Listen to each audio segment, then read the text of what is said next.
አባታችን ሲሞት የማይሞት አባት አለ። አንድ ባይታዊ በረሃ ሄደው አባት ሞት አሉት። እንዴ ስነ ስርዓት ያዙ። እስማዊ ይመውት ለዓለም የኔ አባት ለዘላለም አይሞትም ማለት የኔ አባት አይሞትም ያለው እግዚአብሔር ነው። እግዚአብሔር አለ። እግዚአብሔርን የመንገዳችሁ መጀመሪያ እግዚአብሔርን ጥላ ጋሻ ካደረጋችሁ እመኑኝ ምንም ባይኖራችሁ እግዚአብሔር ያኖራችኋል። አባ አለው አንዱ ሄዶ አቤት በዚህ ገዳም ምን ስታደርጉ ነው ቀኑን ሙሉ የምትውሉት? ስንወርቅ ስንነሳ ነው የምንውለው። ያ ማለት ምን ማለት ነው? ጠዋት ተስተካከል እንላለን፣ ከሰዓት ምን እናደርጋለን? እንበድላለን። ተጓዦች ነን፣ ፍጹማን አይደለም። እንደዛ ከሆነ እየተሳሳትንም ቢሆን እንማራለን። ኃጢአት እየሰራንም ቢሆን እንማራለን። እየበደልንም ቢሆን እንማራለን። ከዛ አንድ ቀን እናፈራለን። ሐዋርያት እየተማሩ ሳቱ፣ እየሳቱ ተማሩ። መጨረሻ ላይ ያለ ስህተት እውነተኛ ሆነው ቀሩ። የፈለገ አይነት ኃጢአተኛ ሁን፣ የፈለገ አይነት ዝሙት ፈጽም፣ የፈለገ አይነት ስጋር ስርቆት ዛሬ እንደ ፈያታዊ ዘመን ቀጥ አድርገውና እግዚአብሔር ይምረኛል ብለህ እምነትህ አድኖሃል ይልሃል ጌታ። አይምርህም የሚልህ ሰይጣን ነው ወዳጄ። አይሰማህም የሚልህ ሰይጣን ነው። እግዚአብሔርማ ይሰማል። ክርስቲያኖች ተስፋ አትቁረጡ። በሥራ ይሁን በዓለማዊ ሕይወት ይሁን በተለይ በመንፈሳዊ ሕይወታችሁ ኃጢአት ያስቸገራችሁ ሰዎች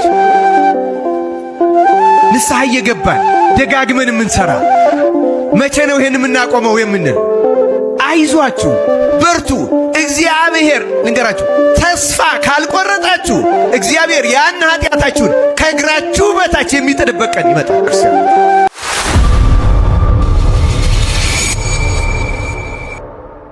የፈለገ አይነት ኃጢአተኛ ሁን፣ የፈለገ አይነት ዝሙት ፈጽም፣ የፈለገ አይነት ስጋር ስርቆት ዛሬ እንደ ፈያታዊ ዘመን ቀጥ አድርገውና እግዚአብሔር ይምረኛል ብለህ እምነትህ አድኖሃል ይልሃል ጌታ።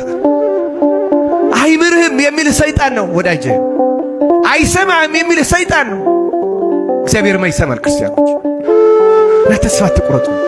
በሥራ ይሁን በዓለማዊ ሕይወት ይሁን በተለይ በመንፈሳዊ ሕይወታችሁ ኃጢአት ያስቸገራችሁ ሰዎች ንስሐ እየገባን ደጋግመን የምንሠራ መቼ ነው ይሄን የምናቆመው የምንል አይዟችሁ፣ በርቱ። እግዚአብሔር ልንገራችሁ፣ ተስፋ ካልቆረጣችሁ እግዚአብሔር ያን ኃጢአታችሁን ከእግራችሁ በታች የሚጥልበት ቀን ይመጣል። ክርስቲያን ተስፋ አትቁረጡ። ታገሉት፣ ግን ተቃወሙት። ተቃወሙት ያን ኃጢአት። እግዚአብሔርን ለምኑት፣ አውጣኝ፣ ከዚህ ኃጢአት አውጣኝ። ይችን የዛገች ነፍሴን የቆሸሸች ነፍሴን ከዚህ አላቃት እያላችሁ ክርስቶስን ለምኑ። ክርስቲያን ተስፋ አትቁረጡ።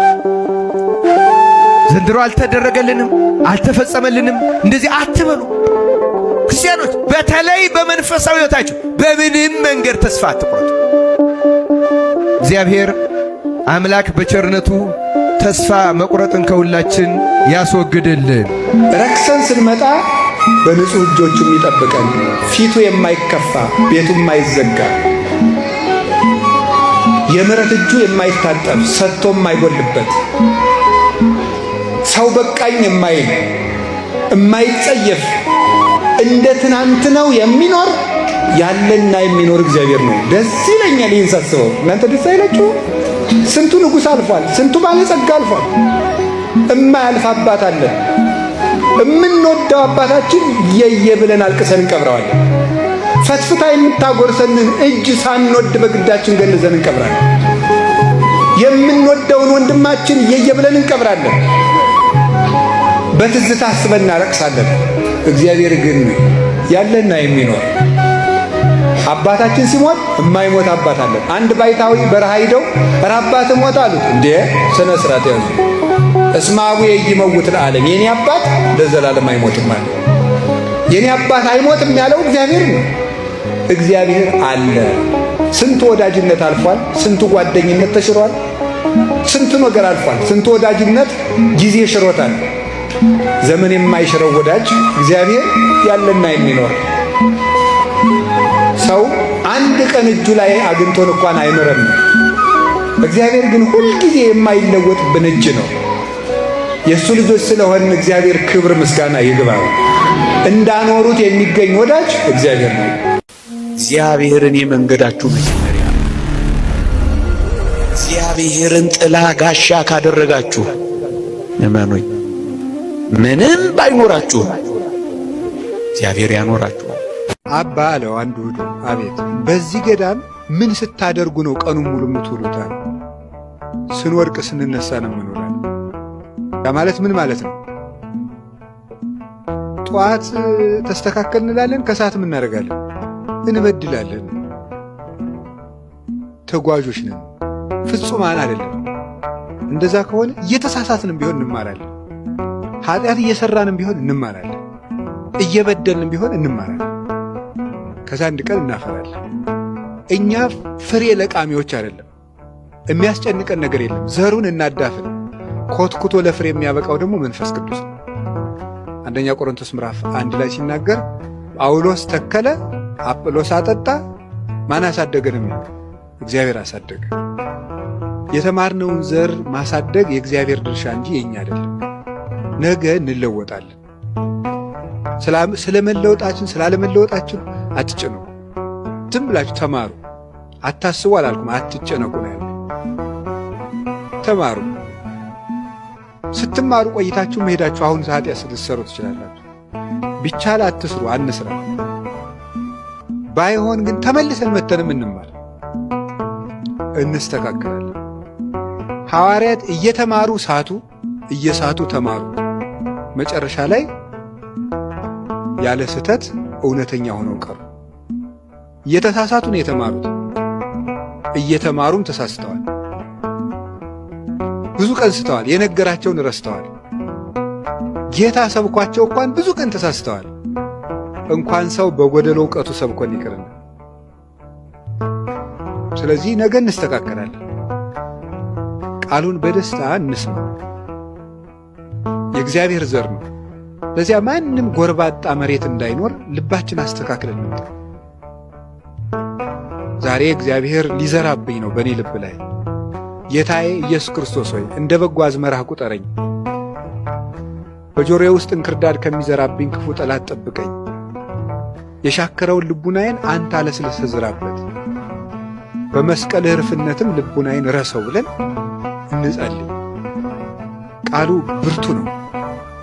ቃለ እግዚአብሔር ይመትር ነደ እሳት፣ ቃለ እግዚአብሔር ያድለቀልቁ ለገዳም።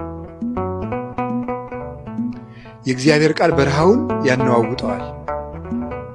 የእግዚአብሔር ቃል የእሳቱን ነበልባል ይቆርጣል ስለሚል፣ ስለዚህ ጌታ በመንገድ ላይ የወደቀ ዘር ያለው ያንን ነው። አንድ ወጣት በህሊናው የሚፈተን ወጣት ነውና አባ እንጦንስን ሂዶ ጠየቃቸው። ምን ሆነ የጠየቀ? አባቴ ህሊናዬ በጣም ወዲያ ወዲህ ይላል፣ ሊያርፍልኝ አልቻለም፣ ምን ላድርግ ብሎ ጠየቃቸው። ህሊና በጣም ክፉ ነው።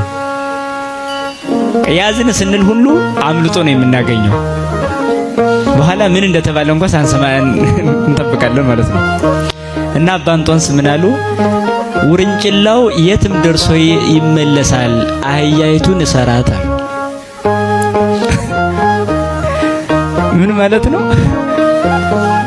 የሰውን ህሊና በውርንጭላ ነው የመሰሉት። የውርንጭላ ድካም ሲባል ሰምታችኋል? ሰምታችሁ አታውቁም? ይሄ በሀገራችን አባባል የውርንጭላ ድካም ይባላል። ምን ማለት ነው? እንደተወለደች መሮጥ ስለምትጀምር እናቷ ተጭና ገበያ ስትሄድ እሷም ገበያ ደርሳ ነው የምትመለስ። ጥጃ ከሆነች ግን ታስራ ነው የምትቀር ወደ በረሃ ሲሄዱ ሁሉ። ግልገልም በተመሳሳይ ጥጃ፣ ውርንጭላ ግን ታስራ አታውቅም። እርግጥ በገጠሩ ማህበረሰብ ነው በሰፊው የሚታወቀው። እናቲቱ ተጭና ስትሄድ ወደፊት ነው ቀድማ የምትሄደው። እናቷ ገና ስለሆነች ግን ተመልሳ ትመጣለች። አህያይቱን አስረን ውርንጭላይቱ መቆም አትችልም። ትሄድና ገደል ላይ ብቅ ትሄድና የሆነ ቦታ፣ ከዛ በኋላ ተመልሳ እናቷ አቅፍ ትገኛለች። ታዲያ ይህ አባት ምን አሉ?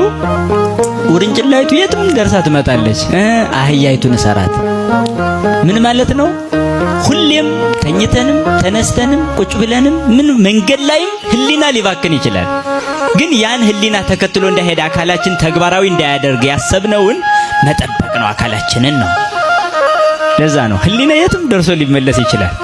በሌላም እንዲህ ብለው መልሰዋል። ይህ አባት አንድ ህሊና የሚያስቸግረው ሰው መጥቶ እንዲሁ ህሊናዬ እንዲሁ አስቸገረኝ ሲል እስኪ እስትንፋስ ሳታስወጣ ሳታስገባ ኑር አሉት። አልችልም አለ። በቃ ህሊናም እንደዛ ነው። የሚወጣው ይውጣ፣ የሚገባው ይግባ፣ አንተ ዝም በል። አንተ ዝም በል። የሚወጣው ህሊና ይወጣል፣ የሚገባው ደግሞ ይገባል። አንዱ ይመጣል፣ አንዱ ይሄዳል። ዝም ብሎ ድግስ ቤት ነው እኮ የሚመስል የኛ ውስጣችን።